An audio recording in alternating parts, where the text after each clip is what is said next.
Alhamdulillahi Rabbil alamin, wassalatu wassalamu ala rasulillahi wa ala alihi wa ashabihi ajmain. Аллах субханаху тағаланың жардамы менен жараткан Аллах тағаланың акысы тууралуу сабактарды улантабыз. Өткөнкү сабактарда деген биз ошол ширктин коркунучу тууралуу сабактарды өтүп бүттүк. Ширктин коркунучу тууралуу кандай динибизде эң чоң улуу күнөө экендигин баяндап бүттүк. Анан кандай коркунучтары бар. Жана өткөнкү сабакта ширктен кантип сак боло алабыз, бул тууралуу сөз кылдык. Анан бүгүнкү күнү мына эми ширктин өзү эмне экенин, ошо ширкке эмне кирет, ушулар тууралуу сабактарды баштайбыз да. Эми биринчи айта кетиш керек да, ширк эмне экенин түшүнүш үчүн биз айтпадыкпы, андан сак болуш үчүн ширк эмне экенин билиш керек деген болчубуз. Ошол ширк эмне экенин түшүнүш үчүн биз шариатта деген 3 аныктама бар. Ошол 3 аныктаманы биз жакшы билишибиз керек да. 3 нерсени жакшы туура билип алышыбыз керек. Эң биринчиси бул ла илаха иллаллах. Ла илаха иллаллах деп айтып жүрөбүз. Келиме, ушул сөздү айтуу менен адам мусулман болот. Ушул келименин туура маанисин билишибиз керек да. Ушуну туура түшүнсөк, анан ширкти да түшүнөбүз да. Эми ла илаха иллаллах. Ла илаха иллаллах. Бул деген ушул биринчи нерсе. Жакшы билишибиз керек да.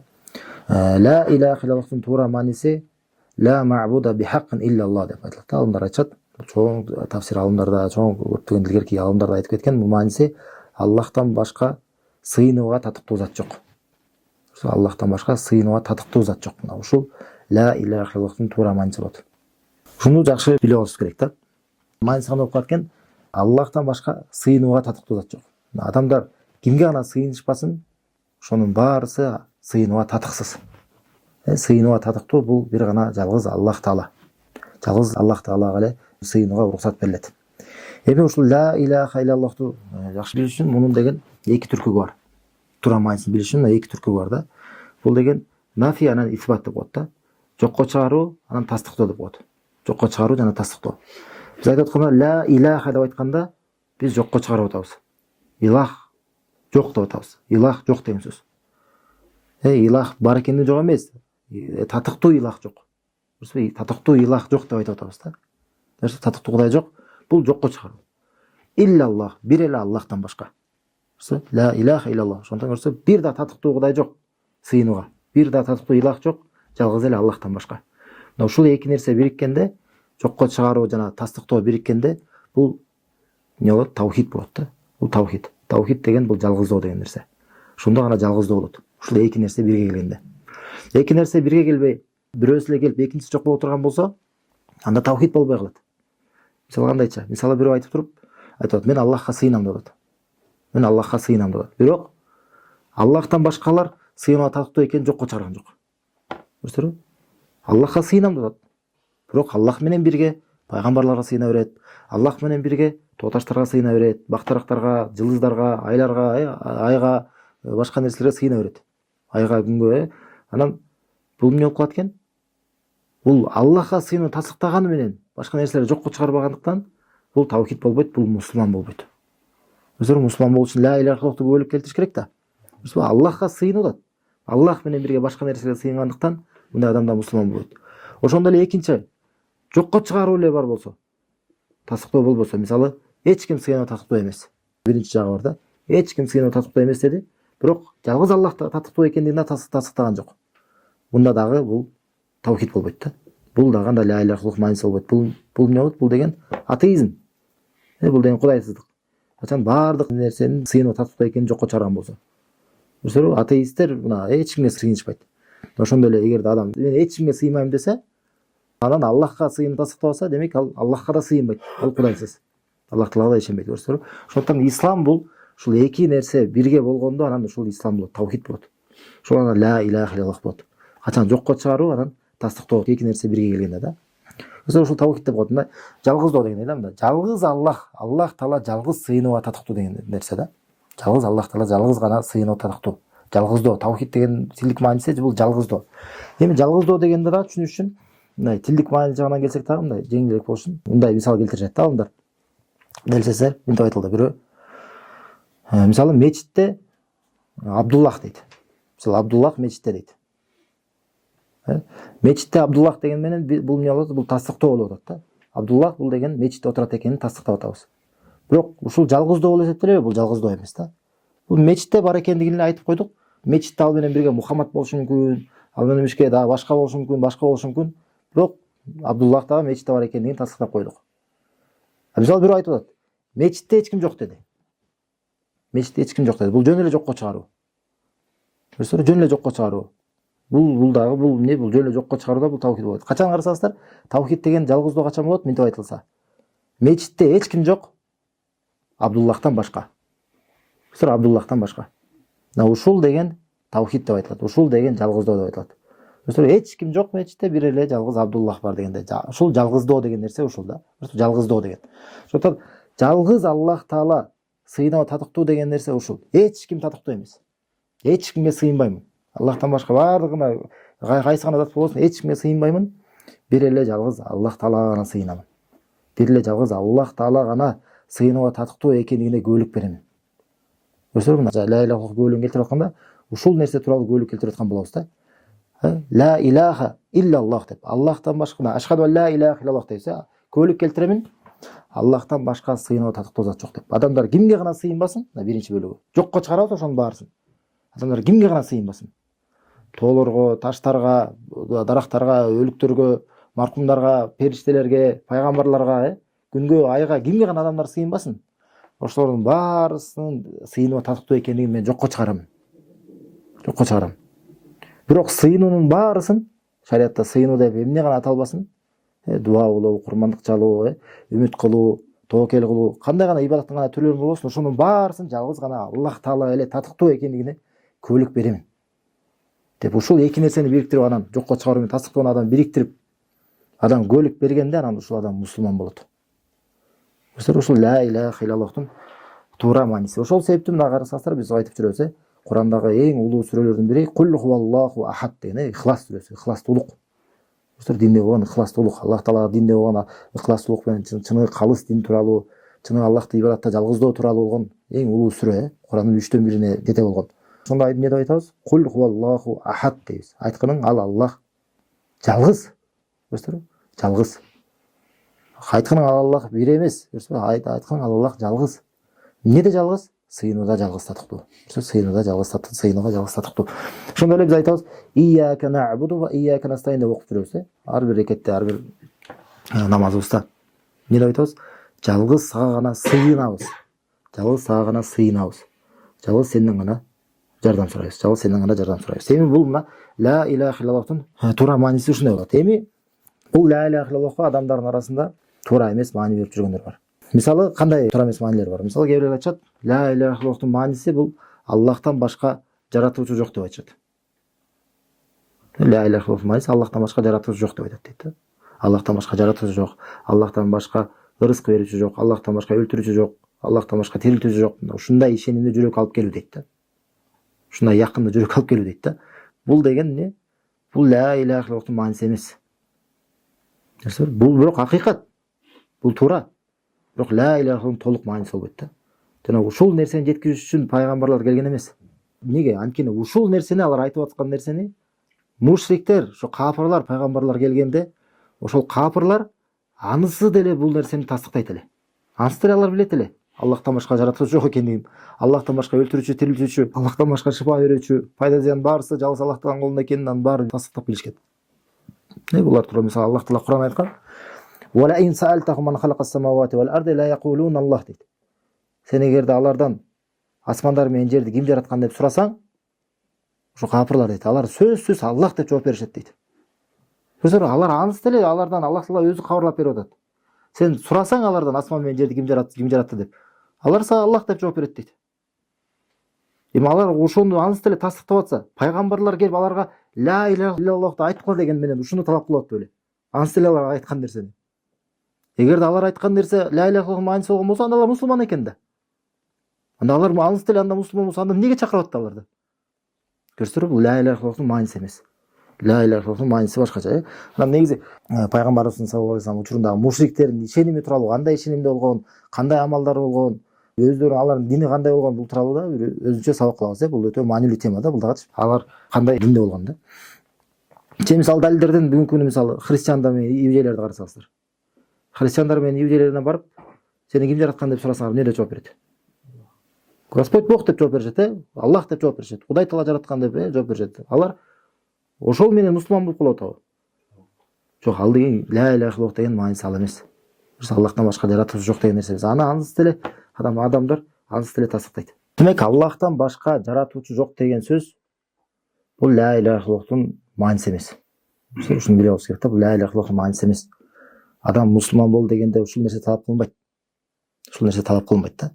Кээ бирлерден сурайт да, келип, сен мусулмансың десе, ооба мен Аллах бар экенине ишенемин дейт да. Аллах бар экенине ишенген пайгамбар саллаллаху алейхи келгенде деле капырлар деле ишенчү. Ал деле бирок пайгамбар саллаллаху алейхи болду, демек силер Аллах бар экендигине, Аллах жаратуучу экендигине ишеткенсиңер, демек болду мусулман экенсиңер деп токтоп койгон эмес да, бул ыраазы болгон эмес. Ислам деген Аллах бар экендигине ишенип кою эмес. Аллах Таала жалгыз жаратуучу экендигине тастап кою эмес да. Жалгыз рызкы берүүчү, жалгыз өлтүрүүчү деген нерсени тастап кою эмес. Ислам деген бул жалгыз Аллах Тааланын өзүнө гана сыйынып, ал менен бирге эч кимге сыйынбоо. Демек, бул ла иляха иллаллахтын мааниси эмес экен. Экинчи дагы туура эмес, ла иляха иллаллахка дагы туура эмес маанилерди айтып жүргөндөрдүн мынтип айтышат кейлер. Аллахтан башка Кудай жок деп айтышат. Аллахтан башка Кудай жок деп айтышат. Аллахтан башка илах жок деп айтышат. Бул дагы туура эмес маани. Башка кудайлар, башка кудайчалар Аллах менен бирге бар экендигин жокко чыгарышат да. Мунун мааниси дейт, башка кудайлардын бар экендигин жокко чыгаруу дейт да. Алар жок дейт да. Бул дагы туура эмес маани. Алар бар. Аллахтан башка адамдар сыйынган нерселер бар. Адамдар тооташтарга, ошо өлүктөргө, пайгамбарларга сыйынышпай элеби? Алар жокпу? Алар бар. Бар экендигин Аллах Таала өзү Куранда деле тастап кетип атат. Алар сыйынган нерселерди Аллах Таала илах деп айтып атат. Илах деп Аллах Таала өзү айтат. Аллах Таала мынтип айткан: "Алладина яжалуна ма Аллахи илахан ахар фасауфа я'ламун" дейт. Аллах менен бирге башка нерселерди өзүнө илах кылып алгандар дейт. Алар жакында билишет дейт да. Жазасы кандай болот экен, алар билишет. Аллах Таала өзү айтып атат. Алар Аллахтан башка нерселерди илах кылып алды дейт, Кудай кылып алды дейт. Айтып атпайбы, алардын Кудайы бар дейт, Аллах менен бирге. Же болбосо башка аятта Аллах Таала мынтип айткан: "Афараайта ман иттахаза илахаху хава" дейт да. Өзүнүн каалоосун дейт. Өзүнүн хавасын дейт, өзүнүн каалоолорун, өзүнө Кудай кылып алганды көрдүң беле дейт да. Өзүнө илах кылып алганды көрдүңбү дейт. Аллах Таала кээ бир адамдар айтып атат, өзүнүн каалоосун эле, өзүнүн напсисин өзүнө Кудай кылып алды, илах кылып алды дейт. Аллах Таала айтып атпайбы? Демек бул нерсе жок экенби? Бар. Бар экендигин Аллах Таала өзү тастап берип атат. Демек, ла иляха иллаллахтын мааниси башка кудайлар жок деген, бар экендигин жокко чыгаруу эмес. Эмнени жокко чыгаруу экен? Алар ибадатка татыктуу экендигин жокко чыгаруу. Алар бар, аларга сыйынышат, бирок аларга татыксыз. Аларга сыйынуу уруксат берилбейт шариатта. Бирок башка кудайлар бар. Аларга сыйынган адамдардын эч кандай укугу жок. Аларга сыйынууга эч кандай алардын акысы жок. Алар жалган кудайчылар. Аллах Таала Куранда айткандай: "Залика би анналлаху вал хак ва анна ма ядуна мин дуни вал батил" дейт. Анткени чынында Аллах Таала бул акыйкат дейт, бул чыныгы Кудай. Ал эми ал менен бирге башка нерсеге сыйынгандар, анын баарысы, алардын баары жалган дейт да. Ал жалган кудайчылар. Бирок алар бар. Демек, бар экендигин жокко чыгаруу дагы, бул дагы ла иляха иллаллахтын бул туура эмес түшүндүрмөлөрүнөн да. Анан дагы үчүнчү жайылгандагы туура эмес, ла иляха иллаллахка туура эмес маанилеринин дагы бири бар, мынтип айткандар бар. Аллахтан башка илах жок деген мааниси дейт. Мындай дейт да: кайсы гана илах болбосун, ошол Аллах деген маанини айтат. Кайсы гана илах болбосун, ошол Аллах дейт. Ла илаха иллаллах дейт. Кайсы гана илах болбосун, ошол Аллах деп түшүндүрүшөт. Бул эң ашка чапкан, эң туура эмес маанилерден да. Бул Аллага шүгүр көп жайылган эмес. Бирок кээ бир ашка чапкан, адашкан жамааттарда ушундай сөздөр айткандар бар да. Элестетсеңер, эмне гана, кайсы гана адам эмнени өзүнө Кудай кылып албасын, ошол сыйынган заты бул Аллах дейт. Элестетсеңер, мисалы бирөө келип уйга сыйынып атса, бирөө келип туруп мисалы чычканга сыйынып атса, айтат: "Ошол Аллах" дейт да. Ошол Аллах дейт. Адам өзүнө сыйынып атса, өзүндөй болгон башка бир адамга келип сыйынып атса, ал Аллахка сыйынып атат дейт да. Вахдатул вужуд деген ишеним бар. Баардык нерсе бул бир деген нерсечи. Баардыгы биздин тегеребизде, айланабызда эмненин гана бар болбосун, бул нерсенин баарысы Аллах деген ишеним алып келет да. Сен дагы Аллах, мен дагы Аллах дегенге чейин алып барат да. Адам эмнеге гана сыйынбасын, ал Аллахка сыйынат дегенчи. Бул мына ушунчалык ашка чапкан жамааттарда, кээ бирлерде динден чыгып кеткен жамааттарда, мына ошолордун ла иляха иллаллахка ушундай туура эмес маани бергендер бар да. Эми бул ла иляха иллаллахтын маанилерин туура түшүнүп алуу, туурасын жакшы билүү жана туура эмес маанилерин жакшы билүү өтө маанилүү да, өтө керек бизге. Жана ла иляха иллаллахтын ушул туура эмес маанилерин ката кылып ушундай чечмелегендиктен адамдар ширкке түшөт. Адамдар эмнеге ширкке түшөт экен? Себептердин бири ла илаха иллаллахты туура эмес чечмелешет. Мына бирөө келип айтып коет да, ла илаха иллаллахтын мааниси бул Аллахтан башка жаратуучу жок деп коет. Демек ал айтат, демек мен Аллахтан башка эч ким жаратуучу деп айткан жокмун да. Аллах жаратуучумун деп атат. Ошо менен бирге ал барып өлүктөргө сыйына берет. Өлүктөргө курмандык чала берет. Айтат, ойлойт да, мен эң башкысы алар Аллах менен бирге жаратуучу деп айткан жокмун дейт да. Аллах менен жаратуучу деп айткан жокмунбу? Деген ишеним жокмун? Болду, демек мен ла илаха иллаллахым бузулган жок да дейт. Демек мен ширк кылган жокмун деп жүрө берет да. Көрсөтөрбү, ушул ла илаха иллаллах туура эмес маани бергендиктен, туура эмес ката түшүнгөндүктөн адамдар ширкке түшөт. Эми ла илаха иллаллахтын туура мааниси тууралуу да кенен токтоло кетсек, анткени жанагындай туура эмес маани бергендер өздөрүнүн маанилерин коргоп талашышат да. Талашышат. Анан кайра биздикин айтышат. Силер туура эмес маани бересиңер деп айтышат да. Ошондуктан туура биз берген мааниге өзүнүн Курандан болгон, биз Куран сүннөттөн болгон далилдерин айтып кетели. Биринчиден Аллах Таала Куранда айтат: "Ва ма арсална мин qablika мин расулин илля нухи илейхи аннаху ла илаха илля ана фа'будун." Дейт Аллах Таала айтат. Биз сага чейин кайсы гана элчини жөнөтпөсөк, сөзсүз ага вахый кылат элек дейт. Менден башка илах жок, сыйынуу татыктуу илах жок, мага гана сыйынгыла дейт. Мага гана сыйынгыла деп Аллах Таала тасыктап атат. Ла илах, менден башка илах жок дейт. Жана ошонун маанисин түшүнүп атат. Мага гана сыйынгыла деп атат. Айткан жок, мага гана ишенгиле, мен эле бармын. Мага гана ишенгиле, менден башка жаратуучу жок деп тасыктаган жок да. Сыйынгыла деп тасыктап атат. Көрсөңөр, демек бул ла илаха мааниси сыйынуу менен байланыштуу да. Башка аятта Аллах айтат: "Валакад баасна фи кулли умматин расулан я'будуллаха ва яжтанибут тагут" дейт. Биз ар бир үммөткө элчилерди жөнөттүк дейт. Андай буйрук менен дейт, Аллахка гана сыйынгыла дейт. Жана тагуттан сак болгула деп. Тагуттан сак болгула. Тагут бул Аллахтан башка сыйынган нерселерди тагут деп айтылат да. Көрсөңөр, биякта да айтып атат, элчилер жөнөткөн экен. Элчилерди билебиз, Аллах Таала ла илаха иллаллах менен жөнөткөн.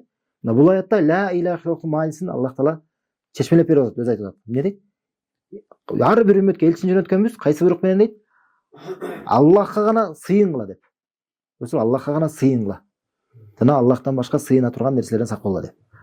Аллахка гана ишенгиле. Аллах гана бар деген түшүнүк менен жөнөткөн эмес да. Же болсо мына Аллах Таала башка аятта Худ пайгамбар тууралуу мынтип айткан да. Айтат: "Ва иля адин ахахум худа, qala ya qawmi ibudulloha ma lakum min ilahin ghayru." Ат коомуна дейт, Ат коомуна алардын бир тууганын Худту жөнөттүк дейт. Худ пайгамбар, Худ алейхиссалам. Ал барып айтты дейт: менин коомум дейт, Аллахка гана сыйынгыла дейт. Аллахка ибадат кылгыла. Андан башка силерде илах жок дейт. Андан башка силерде илах жок, Кудай жок дейт. Аллахка гана сыйынгыла, Аллахка гана ишенгиле деп айткан жок да. Дегенде карасаңыздар, анын коому мынтип жооп берген.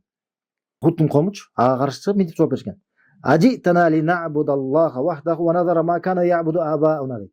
Сен бизге жалгыз Аллахтын өзүнө сыйынышыбыз үчүн бизге келдиңби дейт да. Биз эмне, бизге сенин келген максатың, биз жалгыз Аллахтын өзүнө эле сыйынып, буга чейин биздин ата бабаларыбыз эмнеге сыйынып жүргөн болсо ошону таштап салалыбы дейт да. Сен ушул нерсе үчүн жөнөтүлдүңбү деген да. Ушундай жоопторду биз бүгүнкү күндө эле уксак болот. Бирөө келип туруп ширк кылба, бул нерсе ширк болот, Аллахтын өзүнө сыйынышыбыз керек десең, кээ бир айткандар бар, жок, ата бабабыз кылып жүргөн го. Ата бабабыз илгертеден бери кылып жүргөн го, эмне алар билбей жүрүшкөн бекен дейт да. Эмне алар адашкан деген тасыңбы дейт. Ар кандай ушундай сөздөрдү айтышат, көрсөтөр, мындай сыяктуу сөздөрдү пайгамбарларга эле айткан да. Көрсөтөр, биякта коому келип туруп түшүнүшкөн, ал эмнеге чакырып атканын айтып атат анан коому. Сен эмне, биз ата бабаларыбыз эмнеге сыйынган болсо дейт. Эмнеге ишенген деп айткан жок да.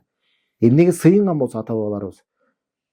Анан биз жалгыз Аллахтын өзүнө эле сыйынып калышыбыз үчүн, ошон үчүн бизге келдиңби деген да.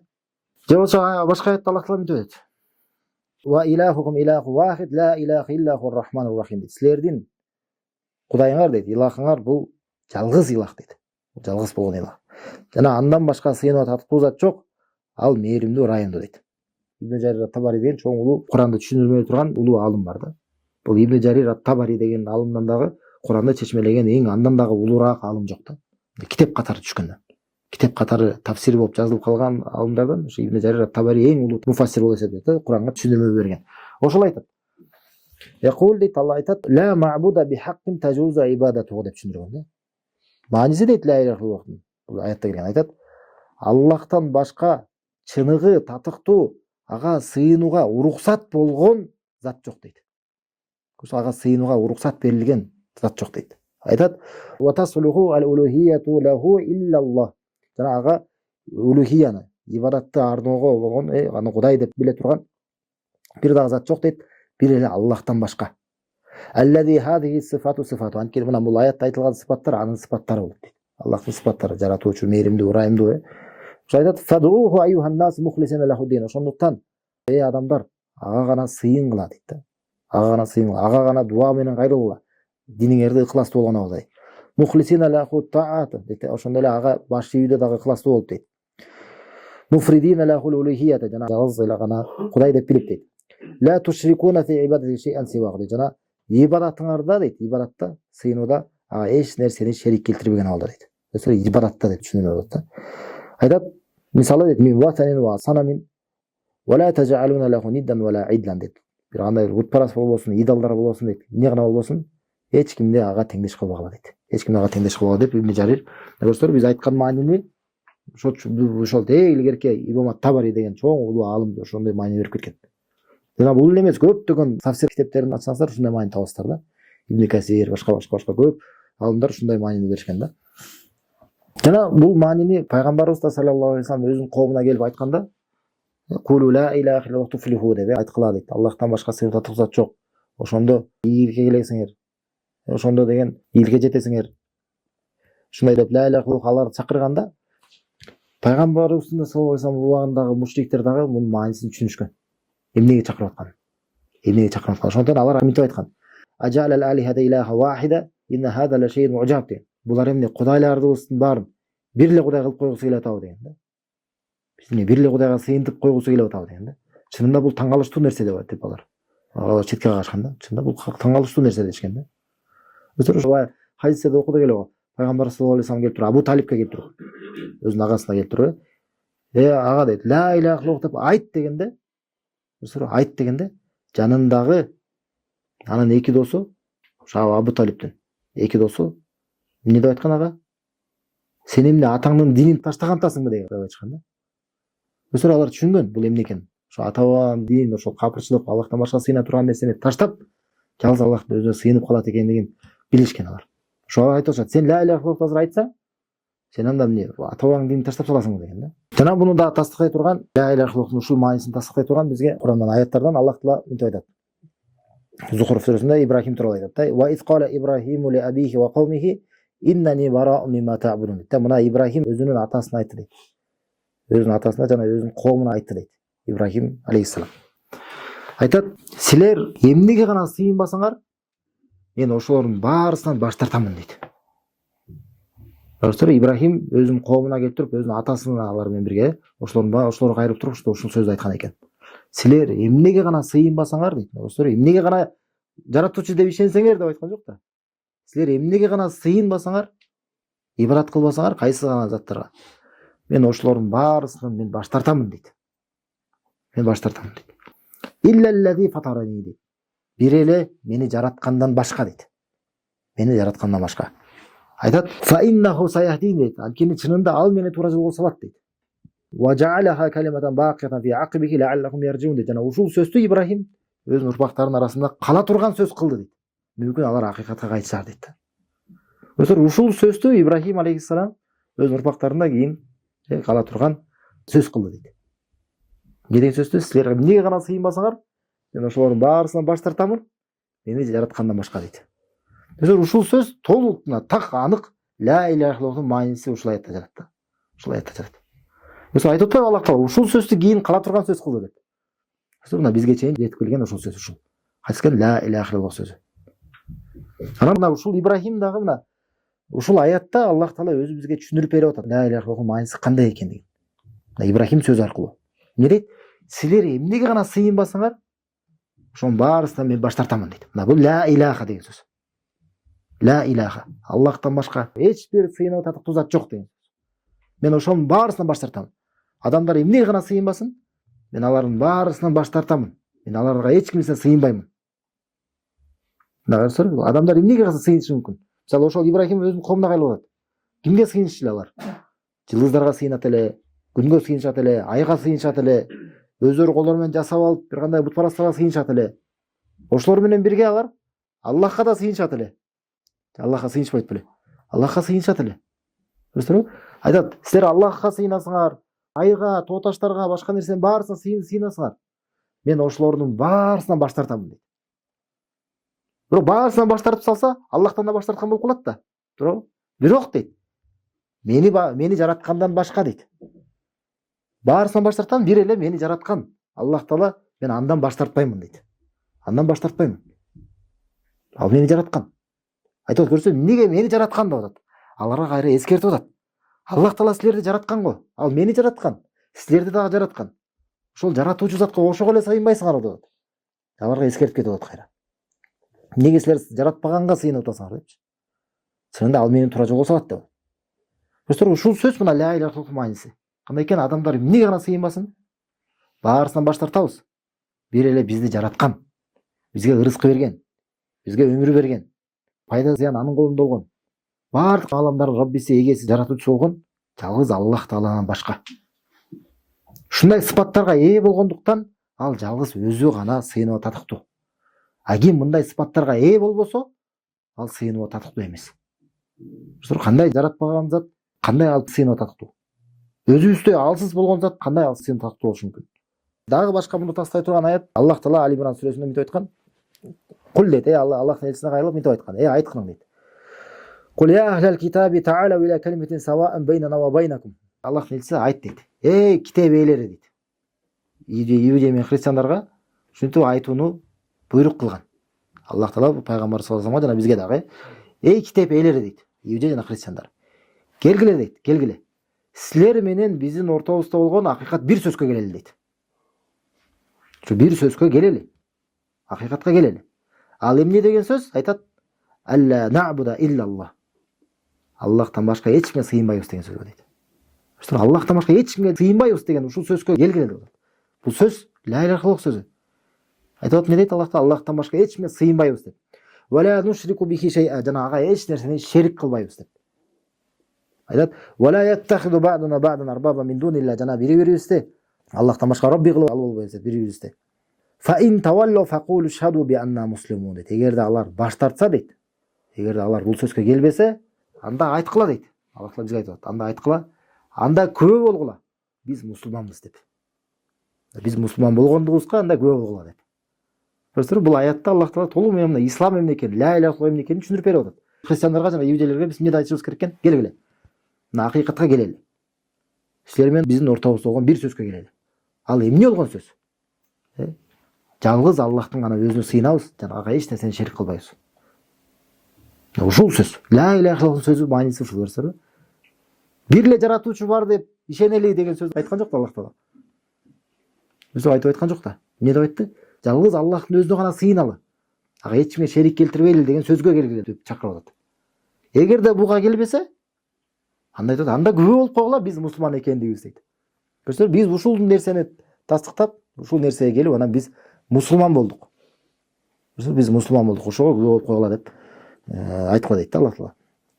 Аяттар тастай турган дагы көп да, өтө көп. Жана муну эми хадистерден дагы тастай турган болсо, хадистерде да көп келет. Анан бир хадисте окуйлу, Имам Муслимде келген бул сахих хадиста, тасталган хадис, пайгамбар саллаллаху алейхи ва саллям айтып айткан: "Ман кала ла иляха иллаллах" дейт. Ким ла иляха иллаллах деп айтса дейт.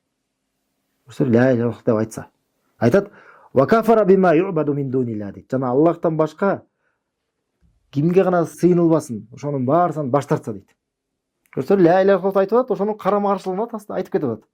Ла иляха иллаллахты айтуу бул эмне экен? Аллахтан башка адамдар кимге сыйынса, ошолордон баш тартуу экен. Айтып атат. Ким ла иляха иллаллахты айтып, Аллахтан башка сыйынылган заттардан баш тартса дейт. Айтат пайгамбар саллаллаху алейхи ва саллям: "Харама малуху ва адамуху ва хисабуху аля Аллахи таала" дейт. Анын малы дагы, каны дагы арам болду дейт. Мусулман болду деген мааниде. Бирок анын эсеби Аллах Таалада дейт да. Анын эсеби Аллах Таалада.